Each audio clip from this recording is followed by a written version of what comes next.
Voici un livre dont vous n'entendrez parler nulle part. Et son auteur ne sera invité nulle part. Sachez-le. Covid-19, ce que révèlent les chiffres officiels, mortalité, tests, vaccins, hôpitaux. La vérité émerge. Bonjour Pierre Chaillot, vous êtes statisticien. Bonjour. Et vous êtes directeur de projet Data Intelligence pour le Conseil régional des Pays de la Loire. C'est bien ça. Ça déménage, votre livre. Merci.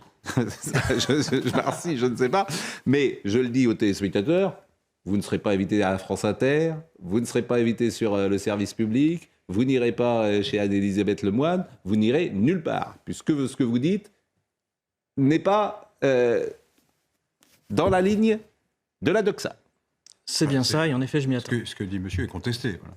Mais, mais vous contesterez. De toute façon, vous contestez depuis que vous êtes né. Il en faut. Bon, vous êtes un contestateur né. Mais les chiffres ne mentent pas. On écoutera monsieur, après vous ferez votre avis. Non, mais ce que vous dites, qu'on ne l'invitera pas par sectarisme politique. Mais si, je dis qu'on ne l'invitera pas par sectarisme politique au sens large. Voilà, oui, c'est ce que je conteste. Il ne faut pas entendre ce que dit monsieur. C'est toujours pareil. C'est tout. Il sera nulle part. D'ailleurs, la première question que je vais poser, vous connaissez Laurent Geoffrin ? Bon, il faut toujours que vous mettiez votre grain de sel. Oui, je suis là. Pierre Chaillot est donc avec nous. Covid-19, ce que révèlent les chiffres officiels. Alors c'est intéressant, comme toujours, c'est les marxistes qui disaient ça, de savoir d'où on parle. Bon, vous êtes statisticien, vous êtes un professionnel. Vous êtes directeur de projet Data Intelligence pour le Conseil régional des Pays de la Loire. Vous avez travaillé pour l'INSEE pendant plus de 9 ans, entre septembre 2009 et avril 2019, à Lille, puis à Nantes. Donc, vous savez de quoi vous parlez, je le précise au départ. Et les grands thèmes du Covid, vous les abordez. Donc, on va les aborder avec vous. Première question, y a-t-il eu hécatombe quelque part ? C'est votre premier chapitre. Y a-t-il eu hécatombe ? La réponse est non, il y a eu hécatombe nulle part, surtout pas en France, et absolument nulle part en Europe où j'ai pu télécharger les données de la totalité des pays européens et comparer les données de décès et de population à ce qui s'est passé dans le passé.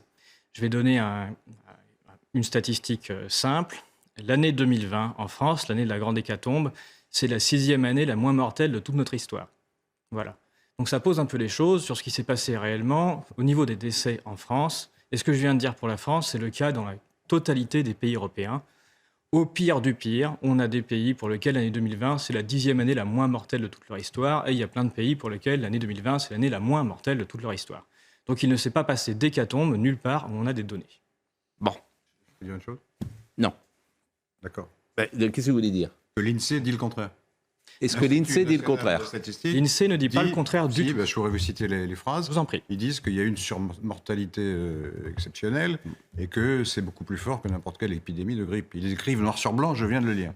Ce qui crée l'INSEE, c'est qu'il y a eu plus de morts en 2020 que pendant l'année 2019. Ils n'ont quand ils disent ça, ils disent 2020 par rapport à 2019 et ils font cette comparaison-là. Et oui, il y a eu plus de morts par rapport à 2019. Cela ne signifie pas que c'est une année d'énorme mortalité si on remonte sur un champ un peu plus loin.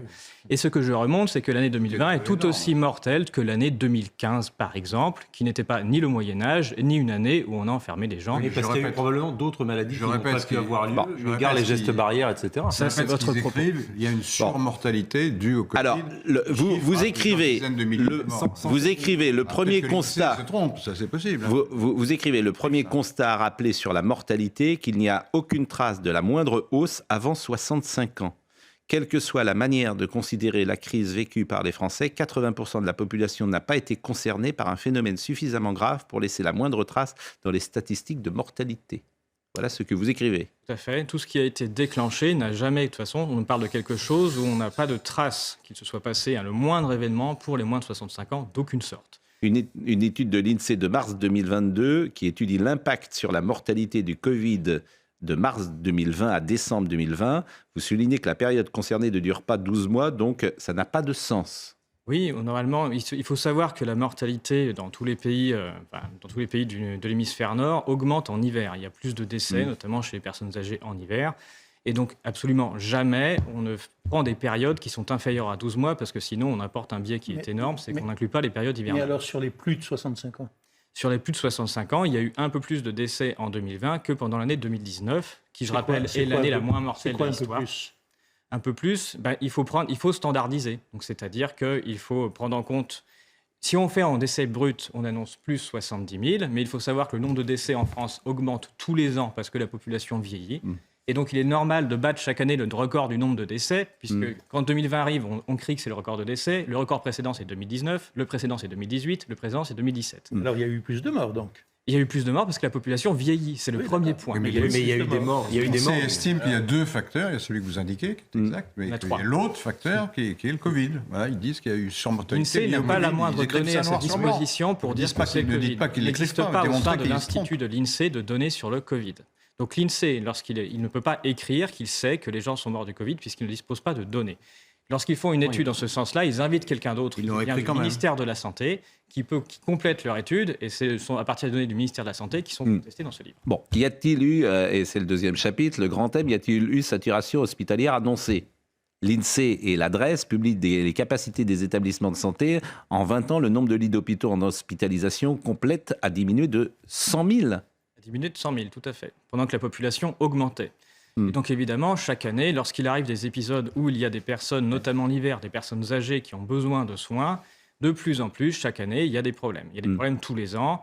En 2015, il y avait tellement de problèmes que les personnes âgées mouraient dans les couloirs. Il y a même la ministre Marisol Touraine qui s'est déplacée. Mais là, on a vu quand même, je crois que c'était au-delà de 6 000 lits de réanimation. Lits en réanimation, on ne peut plus prendre des malades.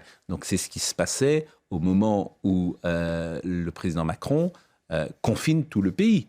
Ce qui s'est passé, il faut rappeler le contexte aussi, c'est que ça fait plusieurs mois, voire années, qu'on a tout un tas d'urgentistes qui sont en grève parce qu'ils disent qu'il manque de moyens en permanence. Oui, là, en ce moment, par exemple, il y a 1000 lits de réanimation en ce moment. Il y a 1000 personnes qui sont en réanimation. C'est 1000 lits ou 1500, ça doit être ça le chiffre. Vous parlez des estampillés Covid ou des totales ? Non, total. Au total. En ce moment, si on fait le... Donc ça veut bien dire que pendant le Covid, il y avait plus de personnes en réanimation et que ça a saturé les services de réanimation. Ça, vous ne le contestez pas ? Je le conteste. Les hôpitaux n'ont pas été saturés et les lits de réanimation n'ont pas été saturés. Mais oui, mais les urgentistes, ils vous entendent, ils disent... je veux dire, moi, je les ai eus sur le plateau. Ils venaient sur ce plateau. Tout à fait. Et ils disaient, ils n'inventaient pas la situation qu'ils décrivaient. Bien sûr, il y a des services de réanimation qui ont été saturés en France sur cette période-là, comme tout le temps, puisque c'est saturé. Il est faux, parce qu'il s'est saturé tout le temps. Et que c'est même comme ça que fonctionne l'hôpital depuis la tarification à l'acte. Il s'agit de saturer l'hôpital en permanence de façon à optimiser les lits. Oui. Donc ça, c'est bien le principe. Et donc, pendant cette période-là, il s'est passé quelque chose... d'ailleurs, qui a été fondamental sur la politique mise en place, qui était notamment le plan Orsan-Reb. Le plan Orsan-Reb a dit assez tôt, au mois de fin février, début mars, qu'il n'y aurait plus en France, sur les 1500 établissements hospitaliers, que 38 qui seraient considérés comme habilités à recevoir du Covid, et donc à recevoir des personnes malades.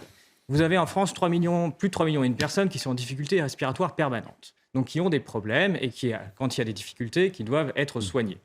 Si, dans une période comme ça, vous dites que les problèmes respiratoires qui arrivent sont une maladie et que vous allez concentrer toutes les personnes qui ont des problèmes sur 38 établissements sur 1500, vous avez créé de la saturation, c'est certain. Donc oui, il y a eu de la saturation et des gens qui ont très mal vécu la situation à certains endroits précis, mais c'est faux de dire que c'était partout en France pareil. Vous dites qu'il n'y a pas eu de déferlement de malades. La grande nouveauté de 2020, c'est d'avoir créé et maintenu une psychose à un très haut niveau grâce à une nouvelle arme destinée à faire peur, le test Covid-19. Avec ce test, la maladie mortelle qui sature les hôpitaux rôde partout sans avoir besoin de morts, ni d'hôpitaux saturés, ni même de malades. Tout à fait. C'est la nouveauté qui a été mise en place. C'est la mise en place du test généralisé. Où on a vécu la bonne formule du Dr Knock, à savoir tout bien portant est un malade d'ici qui s'ignore, c'est-à-dire vous placiez Il n'y a pas eu de déferlement de malades ? Non. On le voyait dans l'entreprise. Non, il n'y a pas eu de déferlement de malades. Il suffit de prendre les statistiques du réseau Sentinelle ou des SOS médecins pour se rendre compte des gens qui ont fait appel à eux, et puis ensuite vous prenez les statistiques hospitalières. Non, il y a eu tout un tas de... Par exemple, quand l'INSEE dit qu'en cas de vague, il y a eu 116 000 morts, ça par exemple, vous pensez que c'est faux, que l'INSEE nous dit des bêtises? En ce moment, par exemple, dans l'entreprise, il n'y a pas un cas de Covid. En ce moment, il n'y en a pas. Alors qu'en 2020, moi, j'étais cerné de gens qui avaient le Covid. Il n'y a plus de cas de Covid, notamment puisqu'on a arrêté de faire qu'il n'y ait plus de jours de carence lorsqu'on était Covidé. Donc oui, il y avait tout un tas de cas de Covid pendant très longtemps, à partir du moment où c'était gratuit de se faire un test, et qu'en cas de test positif, on avait le droit à une semaine de congé, et 5 jours de carence, et qu'en plus, on n'était plus obligé de faire une dose supplémentaire de vaccin. Donc il y avait tout un tas de candidats qui allaient se faire tester pour des... Vous dites que l'INSEE ne donne pas le chiffre de mort du Covid. Il y a des services de santé qui ont donné ces chiffres. Ils étaient affolants, ces chiffres. Il y a eu des dizaines de milliers de morts. Mais des centaines de milliers. Il y a une différence entre un mort estampillé d'une maladie et un enregistrement qui est d'ordre bureaucratique.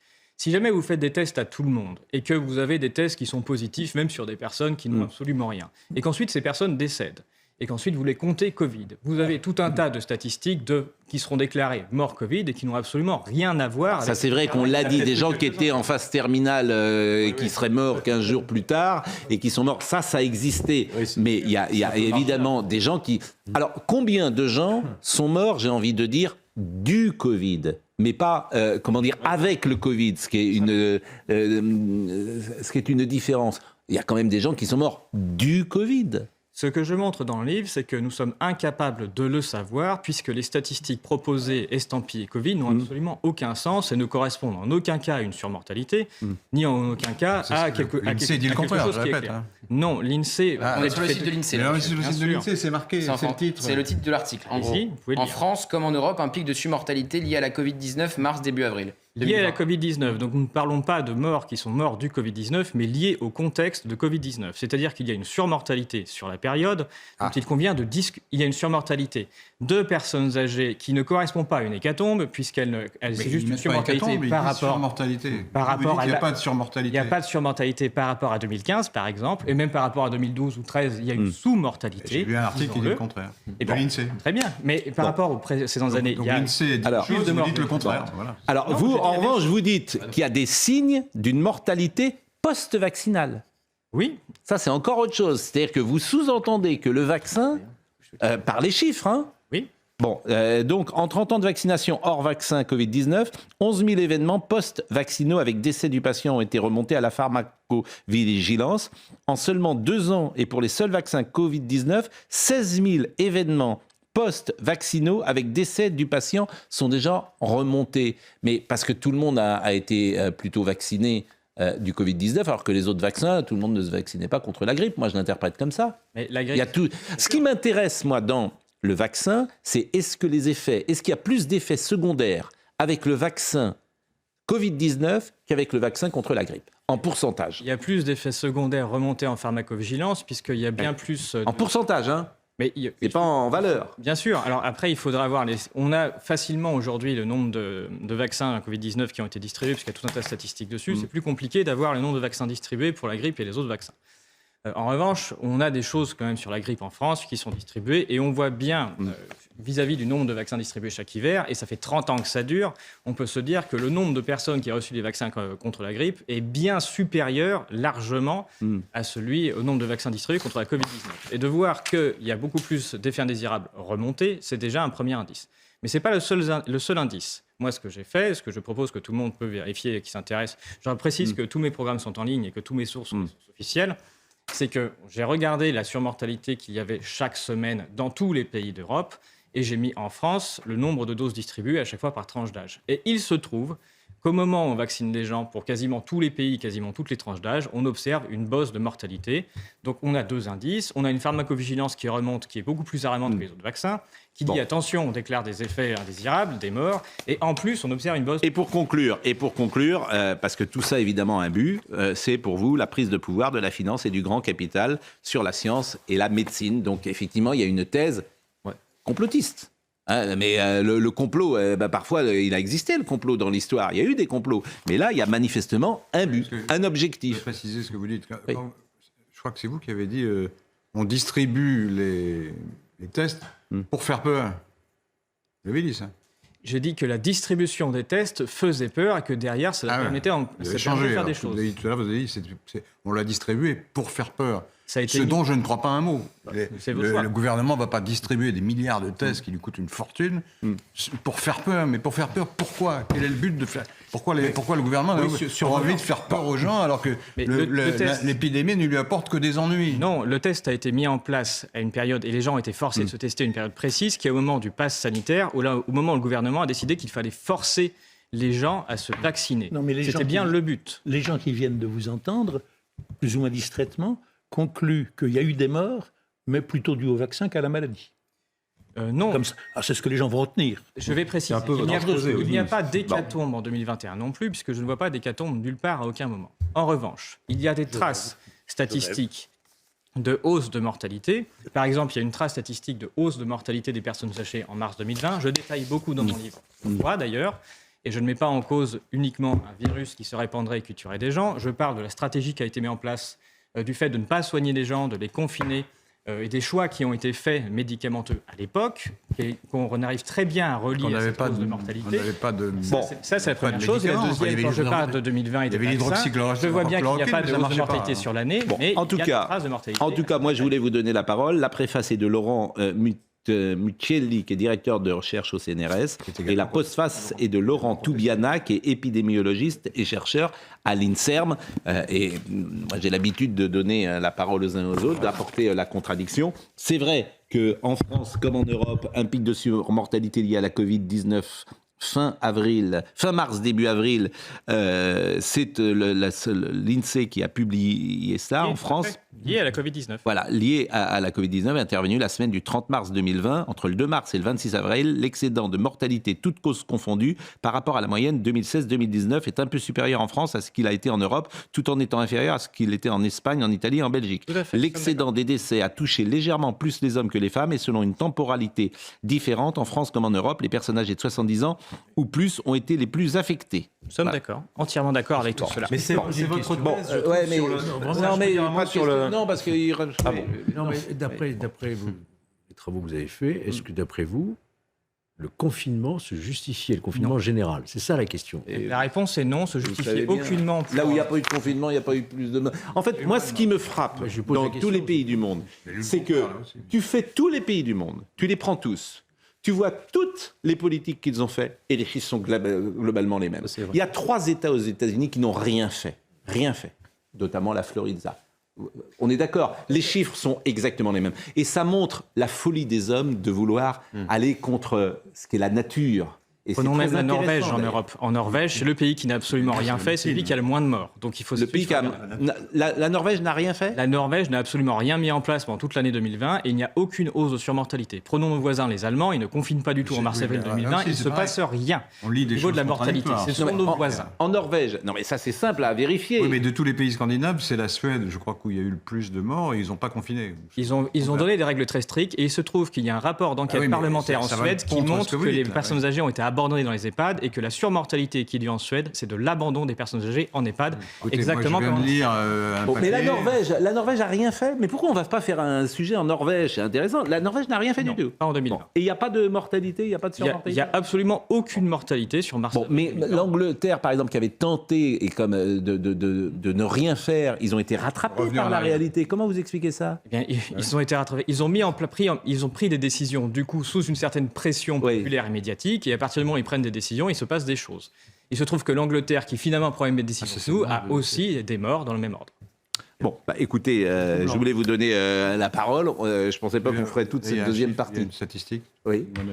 Oui, c'est Florian Tardif qui a suivi les questions de Covid pour CNews qui m'a envoyé ça. C'est un graphique de l'INSEE où on voit la courbe de surmortalité, parce que vous avez commencé par dire que 2020 était l'une des années les moins mortelles de notre histoire. Regardez, je ne sais pas si on le voit, non, on ne le voit pas du tout à l'antenne. C'est pas de la surmortalité, vous pouvez lire le titre s'il vous plaît? Nombre de décès. Nombre de décès. Il ne s'agit pas de surmortalité, mais de nombre de décès. Et comme je l'ai dit, le nombre de décès. Oui, mais la courbe est exponentielle. De la taille de la population et de l'âge des gens. Le nombre de décès va augmenter. Mais vous regardez la courbe. Regardez la courbe. L'INED prévoyait déjà en 2030 qu'il y aura 800 000 décès par an. Et prévoyait pour ça pour 2030. C'est exactement. Bon, on voit rien. Donc on voit rien. Bon, écoutez, la courbe monte en flèche. Bien sûr, mais ce sont les personnes âgées. Elle va continuer de monter jusqu'en 2030. Vous avez commencé par dire qu'il n'y avait pas de surmortalité. Il n'y a pas de morts, il n'y a que des personnes âgées. Écoutez, moi je renvoie à Pierre Chaillot. D'abord, je vous remercie. Vous êtes venu de Nantes spécialement et vous repartez là parce qu'il n'y a pas de grève encore. Vous êtes venu par le chemin de fer. Et je vous remercie beaucoup. Et dans une seconde, on va recevoir... C'est ce que tous les bénéfices sont pour l'association Eau et Mon Cycle que vous avez reçu sur ce plateau. Eh bien, écoutez, c'est parfait.